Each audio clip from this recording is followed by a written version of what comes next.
Dieu a un plan pour ta vie. Regarde le ciel et vois les étoiles. Aussi réelles sont-elles, les promesses de Dieu le sont aussi.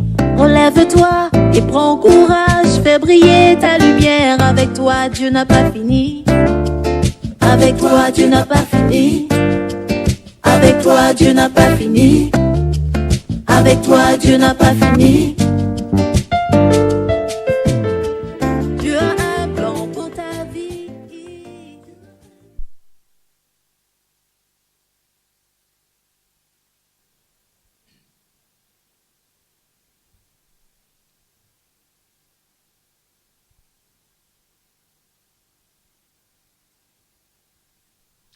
Chers téléspectateurs, à toutes et à tous, bonsoir chez vous. Merci d'être fidèles au programme de Radio-Télévision Canal Delta. Bienvenue dans ce plateau spécial avec un chercheur, n'est-ce pas, spirituel, un chercheur des vérités spirituelles à la personne du professeur Romain. Alors, le professeur Romain va se représenter à nous. Bonjour, professeur. Bonjour, monsieur. Alors, si le professeur Romain peut se présenter à tous nos amis téléspectateurs, vous êtes chercheur en quoi? Comme je disais tantôt, dans le domaine de la spiritualité, des vérités, de certaines vérités spirituelles. Si nos amis téléspectateurs peuvent avoir une idée claire, n'est-ce pas, de ce que vous êtes dans ce domaine-là.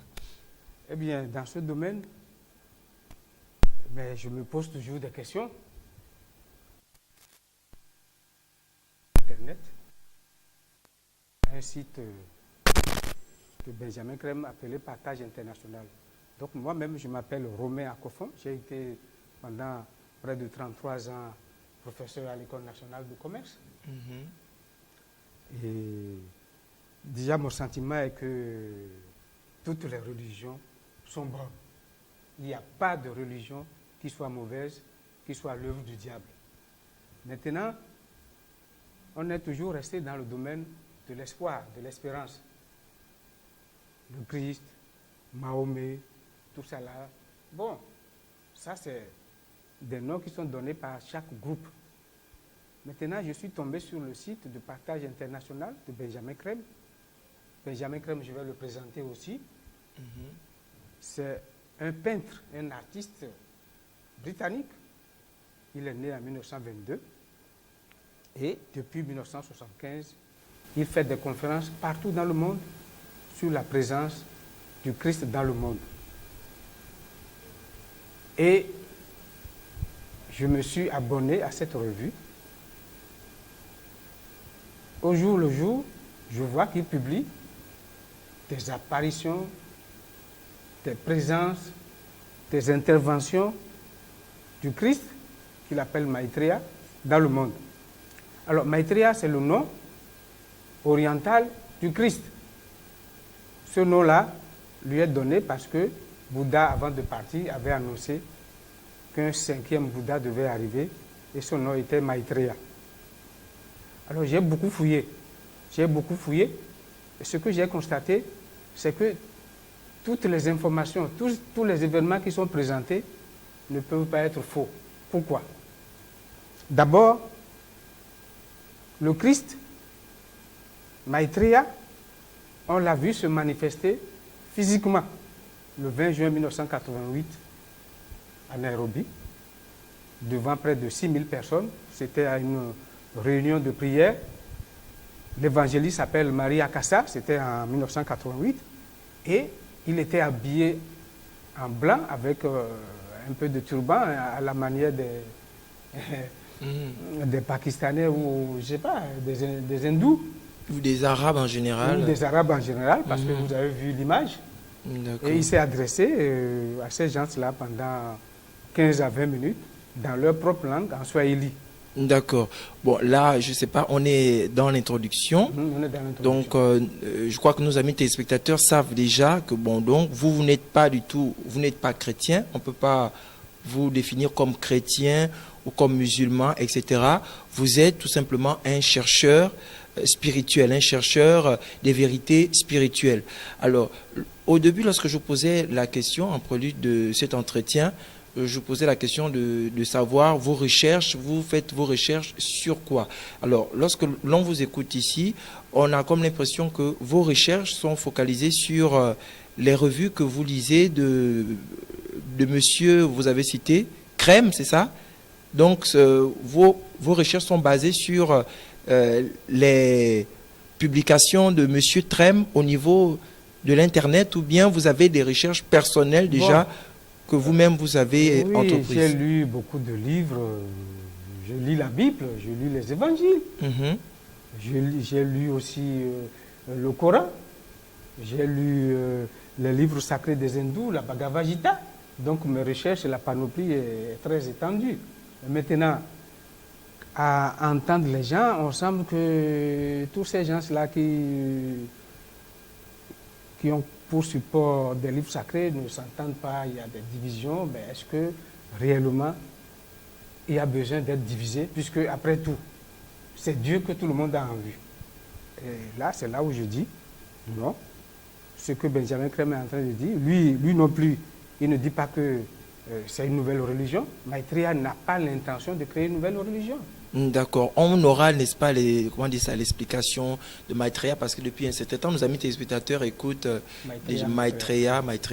Donc, vous avez dit que vous avez parcouru un peu tous les ouvrages qui existent, donc bouddhistes, religieux, etc. Donc, au travers, c'est l'ensemble de tous ces ouvrages-là qui vous ont permis d'avoir vous-même une idée personnelle de la spiritualité, c'est ça? Oui. D'accord. Donc, aujourd'hui, en un mot, vous, déjà, lorsque vous écoutez parler, vous parlez, n'est-ce pas, de la présence du Christ qui est apparu en Nairobi. Ok, donc, comme thème, on va parler, n'est-ce pas, de la présence physique du Christ dans notre monde présentement, c'est ça? C'est ça le thème. Voilà. Déjà, comment vous vous appelez Christ, hein? Déjà, on écoute le mot Maitreya là. Alors, essayez de nous définir Maitreya. Maitreya, c'est qui? C'est Dieu, le Père, c'est le Saint-Esprit, c'est le Christ. Vous, comment vous expliquez cela? Pour que nos amis puissent vous suivre. Encore, j'insiste pour dire qu'il ne s'agit pas de demander aux téléspectateurs ou à qui que ce soit d'adhérer à une foi. Non, ce n'est pas une nouvelle religion. Moi, je me suis dit, toutes les religions parlent de Dieu, de Mahomet, de Christ, mais est-ce que c'est vrai? Est-ce que réellement il y a des supports? Alors, quand j'ai parcouru cette revue, j'ai vu que vraiment il y a des manifestations physiques. Alors, c'est qui Maitreya?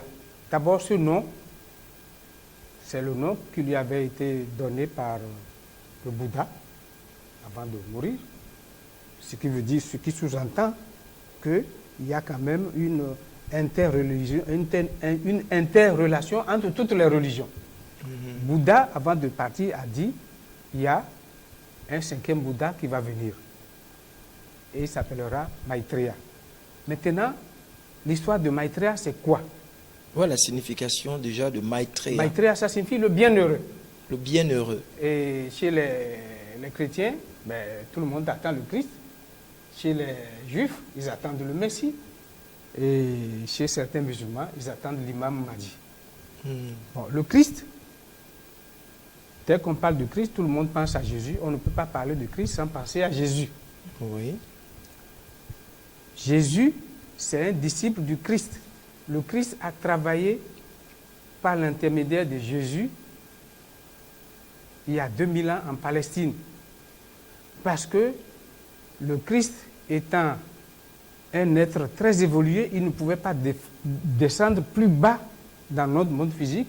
C'est là où il a utilisé Jésus comme disciple. Et la technique, le processus par lequel il pouvait s'adresser au peuple par l'intermédiaire de Jésus, on l'appelle adombrement. Ok, bon là on va un peu trop fort là.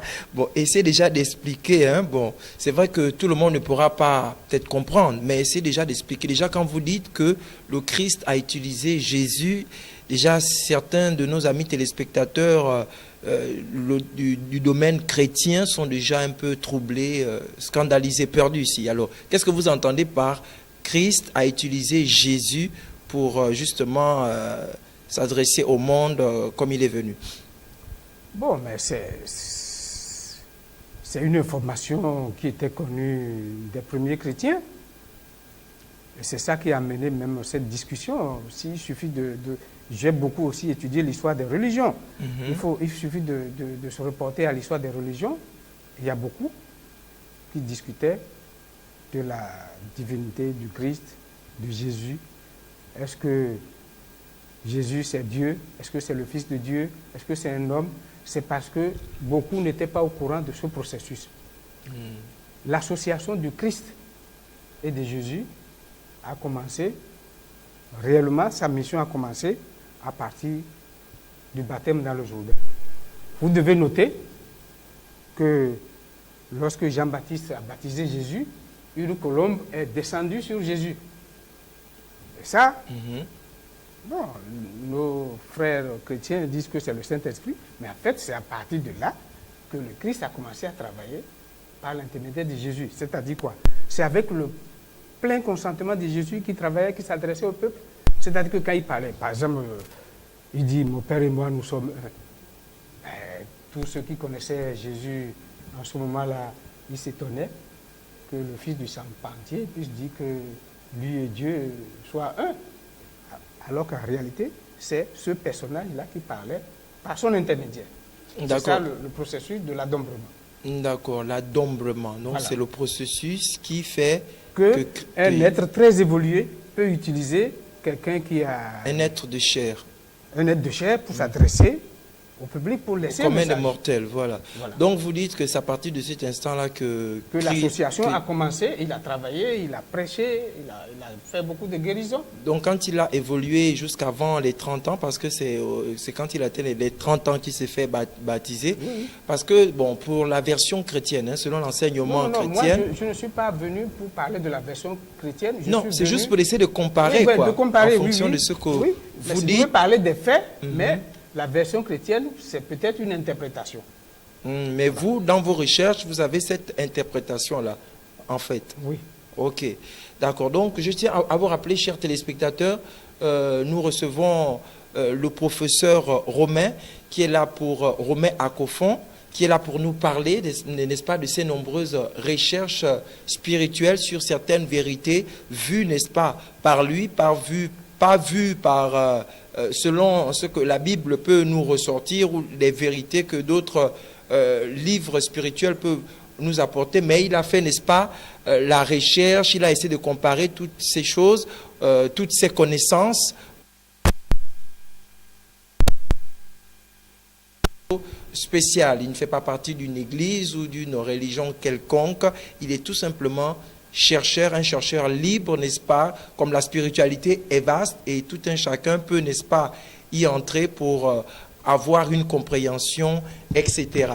Alors, vous nous parlez dans ce thème aujourd'hui de la présence physique de Christ sur cette terre. Alors, déjà, s'il faut parler déjà dans le domaine religieux, on va parler des autres domaines, hein? Donc le domaine social, économique, etc., militaire, tout ce qui fait notre société actuelle. Alors, physiquement,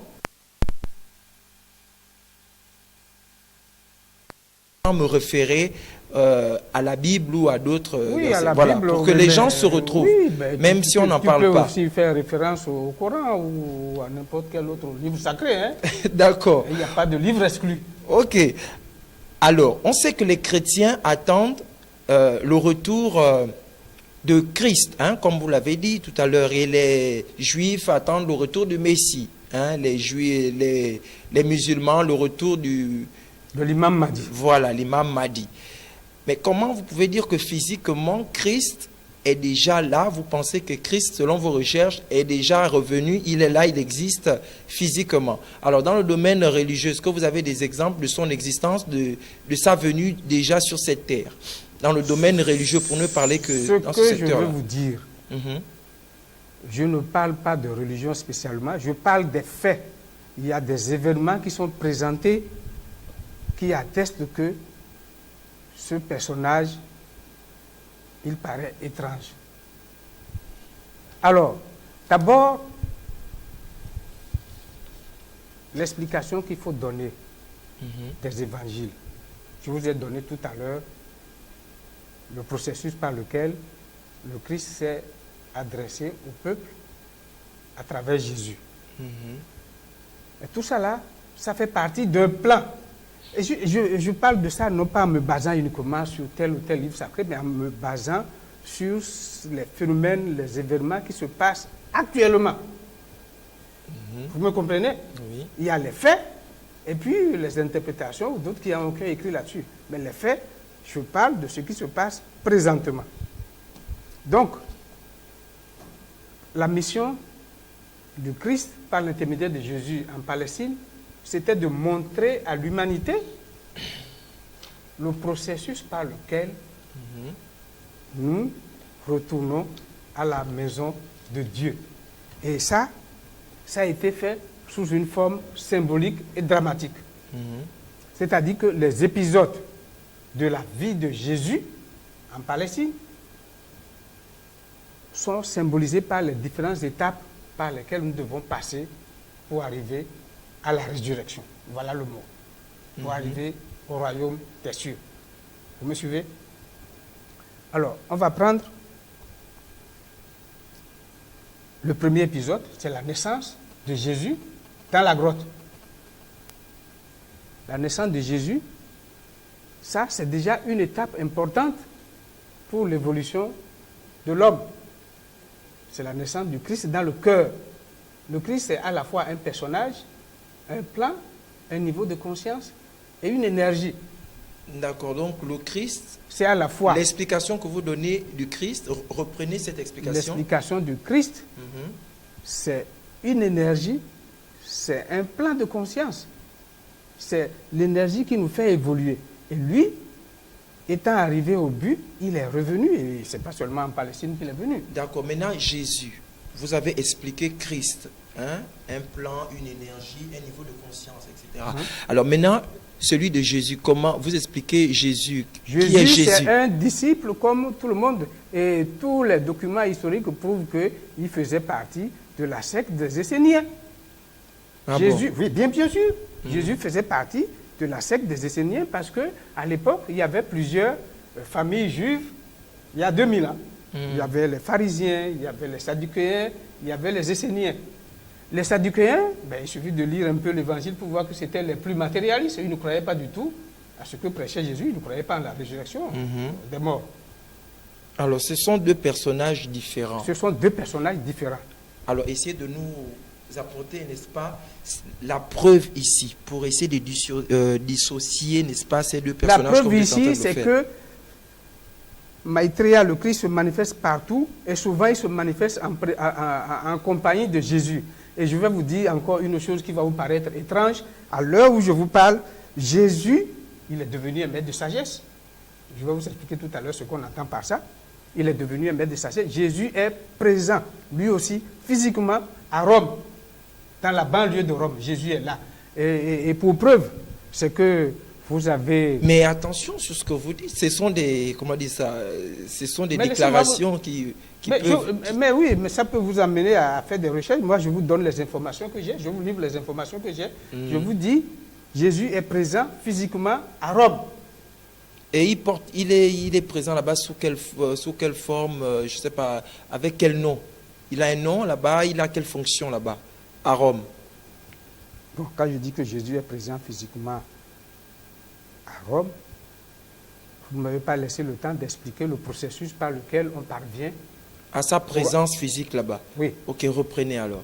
Alors, je vous ai dit, l'histoire des évangiles, c'est pour nous dépeindre les différentes étapes par lesquelles on devait passer pour atteindre le niveau de Christ, c'est ça? Non, pour atteindre le niveau d'être ressuscité, de faire partie du royaume de Dieu. Je dis, on nous a dépeint Jésus qui est né dans une grotte. Ça, c'est la première étape. On appelle ça la première initiation. C'est-à-dire que quand tu as fait des efforts jusqu'à ce niveau-là, tu maîtrises complètement le corps physique. Oui, en fait... Laissez-moi progresser. J'aurais du mal à vous suivre. Et même nos amis téléspectateurs, il y a vraiment un afflux d'informations. Mais laissez-moi poursuivre, parce que les évangiles, si vous les interprétez à la lettre, je pense qu'il y aura toujours beaucoup de divisions, de discussions, d'anathèmes jetés les uns sur les autres. C'est symbolique, c'est pour nous symboliser, c'est pour nous baliser le chemin que l'homme doit suivre pour arriver à la perfection. Puisque- D'accord. Allons-y. Et ceux qui peuvent suivre, qui peuvent vraiment vous suivre, pourront se retrouver. Oui, mais vous pouvez poser des questions pour les éclairer, hein, mais laissez-moi vous montrer les 5 étapes. Allons-y Il y alors. a 5 étapes. La première étape, je reprends, c'est l'étape de la naissance de Jésus Dans la grotte. Voilà, à Donc, Bethléem. il n'est pas né dans l'étable, comment dire ça? Non, mais il y a plusieurs versions.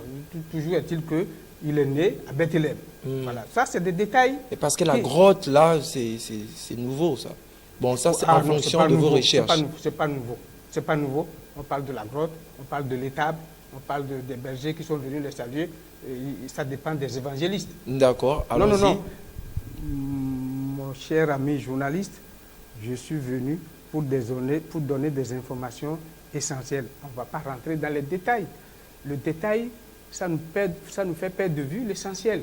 Ok, La grotte, l'étape, toujours est-il qu'il est né. d'accord. Sa naissance, c'est pour symboliser la naissance du Christ dans le cœur de chacun de nous. Donc, première étape, il est né dans la grotte. Et c'est pour symboliser cette étape-là. Si vous commencez, ça veut dire que vous avez déjà fait un pas. Mhm. Parce que le Christ, quand vous suivez les épîtres de Saint Paul, tantôt il parle de Jésus, tantôt il parle de Christ, et tantôt il parle de Christ comme une énergie, parce qu'il dit Christ en nous, espérance de la gloire. Il a bien dit dans l'un de ses épîtres. Mhm. Donc, première étape, c'est la première initiation. Ça veut dire qu'à cette étape-là, tu maîtrises le plan physique, c'est-à-dire tu maîtrises le corps physique, tu maîtrises tous tes défauts physiques. Il faut ça pour entamer le chemin de retour à Dieu. Ok, comme vous avez dit, je peux vous poser des questions pour que... Oui, pour. Alors, donc maintenant, pour revenir à nous, pour tout être humain qui veut passer justement par cette première étape-là, ça consiste à quoi présentement? Présentement, c'est que Qu'est-ce que l'être humain doit poser comme chacun acte? de nous, quelle que soit la religion, il y a des observances, il y a des règles qu'il faut respecter. Il y en a qui respectent les règles et d'autres qui ne respectent pas. Je répète, il n'y a pas de religion qui soit mauvaise. Toutes les religions doivent nécessairement, un jour ou l'autre, conduire à cette étape-là que je vous dis. Que ce soit l'islam, le bouddhisme, l'hindouisme ou le christianisme. Ou la franc-maçonnerie, c'est pas une mauvaise religion aussi, la Rose-Croix par exemple. La franc-maçonnerie, Bon, je le dis parce que beaucoup de personnes pensent que c'est pas bien. oui, Comme vous dites qu'il n'y a aucune mauvaise religion. il n'y a aucune mauvaise religion. La franc-maçonnerie, la Rose-Croix, d'après aussi mes recherches, et c'est curieux que les chrétiens s'attachent à des détails, parce que si vous étudiez l'histoire de la Rose-Croix ou de la franc-maçonnerie, vous allez voir que ce sont des pasteurs qui sont à l'origine de ça. D'accord, Ce poursuivez. sont des pasteurs qui ont été à l'origine de ça. Je ne vois pas pourquoi les gens s'attachent à ces détails-là pour dire pourquoi, parce qu'ils ne viennent pas prier dans une église. Non. Ce sont des gens qui font aussi des recherches. C'est un mouvement qui fait des recherches aussi. Mais ce n'est pas une religion, je ne pense pas. Il ne se déclare pas comme une religion, mais je ne peux pas dire que c'est mauvais. Puisque la mauvaise religion, vous connaissez une religion où on enseigne à faire le mal, à tuer, à voler. Donnez-moi une religion où on enseigne ça.